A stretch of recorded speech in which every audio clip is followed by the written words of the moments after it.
Ladies and gentlemen, gather round as we embark on a journey through the fascinating world of international diplomacy, where deals are signed with the flick of a pen and history is rewritten over a cup of tea, or in President Trump's case, perhaps a glass of diet soda. That's right, folks. President Donald J. Trump has returned from his whirlwind tour of the Middle East, and boy, did he come back with a suitcase full of agreements.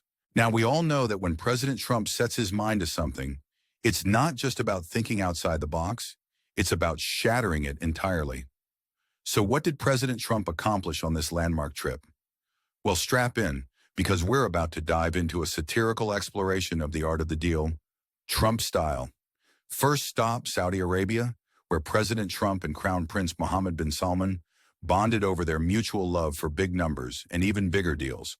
They signed agreements in energy, investments, defense, and mining, totaling a jaw-dropping $600 billion. That's right, folks, $600 billion. Enough money to make Scrooge McDuck's vault look like pocket change.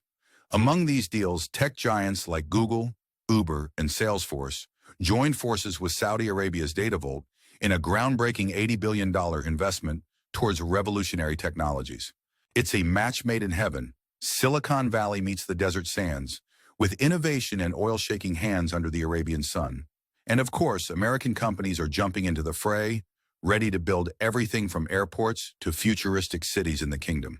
Who knew the road to American prosperity would be paved with Saudi rials? But the pièce de résistance of this diplomatic extravaganza, Trump also secured a groundbreaking agreement allowing U.S. cargo to travel between Saudi Arabia and third-party countries without stopping stateside. It's a logistical marvel that rivals even the most complex episodes of The Amazing Race. Now let's hop over to Qatar, where things got a bit spicy. President Trump managed to forge deals worth a staggering $1.2 trillion. That's trillion with a T, folks. But it wasn't all smooth sailing. The plan for Qatar to provide a jumbo jet potentially serving as Air Force One caused quite the stir in Washington. Senators Ted Cruz and Bernie Sanders found themselves in an unprecedented alliance, both questioning the wisdom of accepting such a gift. Cruz worried about espionage, while Sanders pondered the constitutionality. Imagine that, two political opposites joining forces like superhero adversaries, realizing they have a common enemy. Meanwhile, Senators Rick Scott and John Kennedy expressed their skepticism, with Scott reminding us that Qatar's support for Hamas makes them less than ideal allies. It's like a political soap opera with more plot twists than a season finale of House of Cards. But despite the drama, the economic deals continue to roll in, including the sale of American-made aircraft to Qatar Airways and a defense deal promising state-of-the-art military equipment. Who needs reality TV when you have international relations?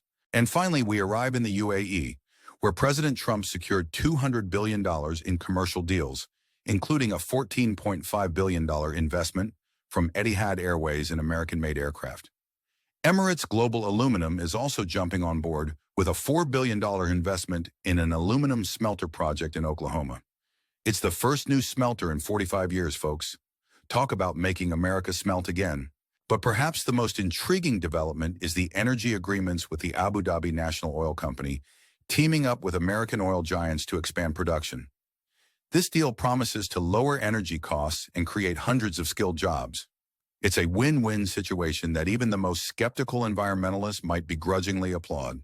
So, as the dust settles on President Trump's Middle Eastern adventure, we find ourselves in a world where deals are bigger, drama is spicier, and diplomacy is more entertaining than a primetime sitcom. But what do you think, dear viewers? Are these deals the keys to a prosperous future, or just another chapter in the grand saga of international theatrics? Let us know your thoughts in the comments below. After all, your opinion matters more than an overinflated defense contract. And while you're sharing your thoughts, don't forget to subscribe to our channel for more satirical takes on the latest news. Hit that like button if you enjoy a good laugh, and ring the notification bell so you never miss an episode of international intrigue with a side of humor. Until next time, stay informed, stay entertained, and remember, in the world of politics, reality is often stranger than fiction.